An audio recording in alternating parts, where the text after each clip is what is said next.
বোঝা যাবে না কি আছে, বোঝা যাবে না। আচ্ছা রেডি 1 2 3। আচ্ছা আমরা ইন্টার আর্টিকুলার স্টেরয়েড দিব।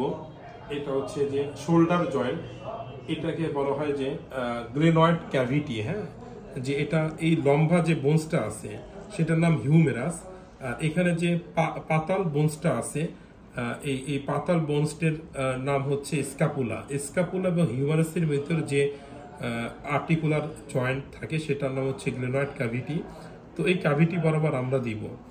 তো এই জায়গাটা আমি প্রথমে সবার আগে হেক্সিসল, তারপরে হচ্ছে পবিসেপ, তারপরে আবার হেক্সিসল দিয়ে এটা পরিষ্কার করে নিয়েছি। এবং আমি অবশ্যই একটা স্টেরয়েড গ্লাভস আগে পরে নিয়েছি এবং আমার অ্যাসিস্ট্যান্ট তাকেও আমি হেক্সিসল দিয়ে হাতটাকে স্টেরয়েড করেছি। এখন এটা আমাকে একটু দেন। হ্যাঁ, এটার নাম হচ্ছে পবিসেপ দেন। ঠিক আছে। আর আমরা হচ্ছে সেন্টার টু পেরিফেরি আমি হয়তো এখানে দিব। তো এই আমি যদি চারপাশ থেকে ঘুরে এসে এখানে পরিষ্কার করি তাহলে কি হবে, জীবাণুগুলো চারপাশ থেকে আমি নিয়ে এসে এইদিকে জড়ো করলাম। তো এই জন্য প্রথমে সেন্টার, তারপরে ধীরে ধীরে চারপাশে পেরিফেরিতে আমি যাব। তো এটাতে কি হবে, জীবাণুগুলো সেন্টার থেকে পেরিফেরি থেকে সরে গেল এবং নষ্ট হয়ে গেল। এবং এটা আমি দ্বিতীয়বার ইউজ করব না, এটা সার্জিক্যাল গজ আমি ফিরে দিলাম। তারপরে আমি এখানে প্যাশেন্ট যেন কোনো ব্যথা না পায় এজন্য এই দেখতেই পাচ্ছেন আমরা স্পাইনোকে নিডেল ব্যবহার করছি। হ্যাঁ, স্পাইনোকে নিডেলটা আপনি একটু খুলে দিবেন। হ্যাঁ, জাস্ট একটু প্যাচটা টান দিয়ে দিবেন। প্যাচটা, হ্যাঁ প্যাচটা ঘুরে দেন। হ্যাঁ, টান দেন হাত। হ্যাঁ ঠিক আছে, আমি কিন্তু ওনাকে টাচ করতেও দিলাম না, ভিতরে যে অংশটা আছে সেটা আমি টাচ করে নিচ্ছি। নন টাচ টেকনিক এটাকে বলা হয়, আনস্টাইল কোনো টাচ করব না। কত একটা চিকন সুই। আমি এখন কিভাবে দেখবো, আপনি ধরেন না, আমি ধরছি। এটা হচ্ছে যে দেখতে পাচ্ছেন যে এটা বল অ্যান্ড সকেট জয়েন্ট, এটা হেড অফ দ্য হিউমেরাস, আর এটা হচ্ছে স্ক্যাপুলা। এখান থেকে যে অ্যাক্রোবিয়ন প্রসেস আছে সেখান থেকে নিচে মোটামুটি 2 সেন্টিমিটার বিলো অ্যান্ড মিডিয়ালি আমি ফিক্স করব। ফিক্স করার পর এই টিপটাকে, টিপ অফ দ্য নিডেল থাকবে হচ্ছে আপওয়ার্ডস অ্যান্ড মিডিয়ালি থাকবে আমার ডিরেকশনটা। এবং আমি বুঝতে, যদি বোনসে যদি এটা যে আঘাত করে তাহলে আমি একটা গ্রিটি সাউন্ড পাবো বা ফিলিংস পাবো। আর যদি জয়েন্ট স্পেসে চাই তাহলে আমি ওরকম কোনো কিছু পাবো না। আপনি শুধুমাত্র এখন একটু হেক্সিসলটা দেন আমার আঙ্গুলির উপরে। হ্যাঁ, দূর থেকে উপর দিয়ে ফালান।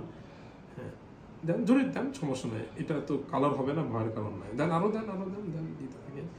আমরা পবিসেপ দিচ্ছি, হেক্সিসল দিচ্ছি, দেন জোরে দেন, জোরে দেন, বেশি করে দেন। হ্যাঁ, আবার হেক্সিসল দিচ্ছি, কারণ জয়েন্ট স্পেস একেবারে হচ্ছে স্টেরাইল একটা জায়গায় যে আমি এখন দিব।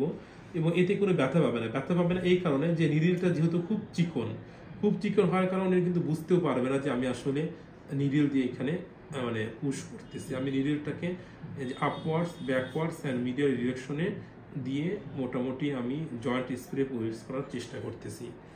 এখন এটা আমি ভিতর থেকে টকারটা আমি ফেলে দিলাম। এখন এটা আমি আগে প্রিপেয়ার করে নিয়েছি। এটা হচ্ছে ট্রাইয়ামসিনোলন, এটা স্টেরয়েড, এবং এটার সাথে 2% লিগনোকিন সলিউশন জয়েন্ট দিয়ে প্রিপারেশন করেছি।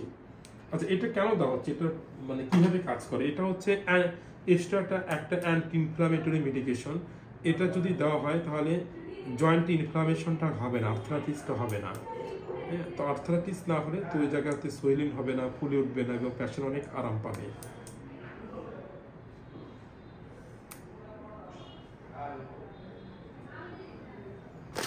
এখন আমি এটা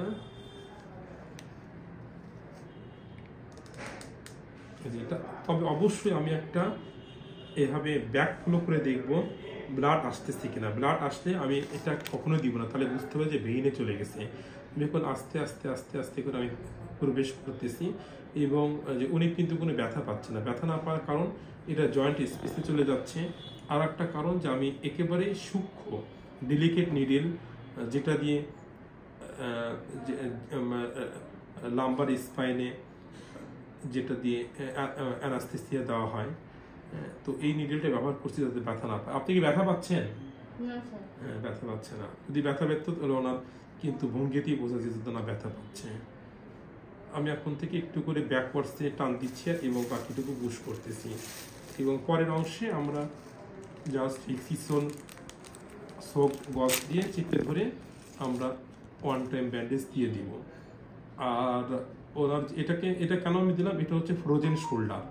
ফ্রোজেন শোল্ডারের জন্য ওনাকে আমি কিছু মেডিকেশন দিয়েছিলাম, কিছু এক্সারসাইজ শিখিয়েছিলাম এবং ফিজিওথেরাপিও দিতে বলেছিলাম। আশানুরূপ ইমপ্রুভমেন্ট না হওয়ার কারণে স্টেরয়েড ইনজেকশন দেওয়া হচ্ছে এবং উনি চাচ্ছেন তাড়াতাড়ি যাতে আরাম পায়, তাই না? ওই জন্য এটা দেওয়া হয়ে পুরোটাই শেষ হয়ে গেল। আপনারা দেখতে পাচ্ছেন জয়েন্টটি সুন্দরভাবে চলে গেল। এখন আমি এটা বের করব।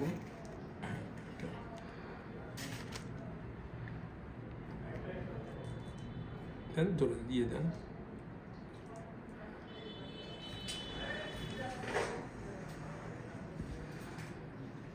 বের করা হয়ে গেল।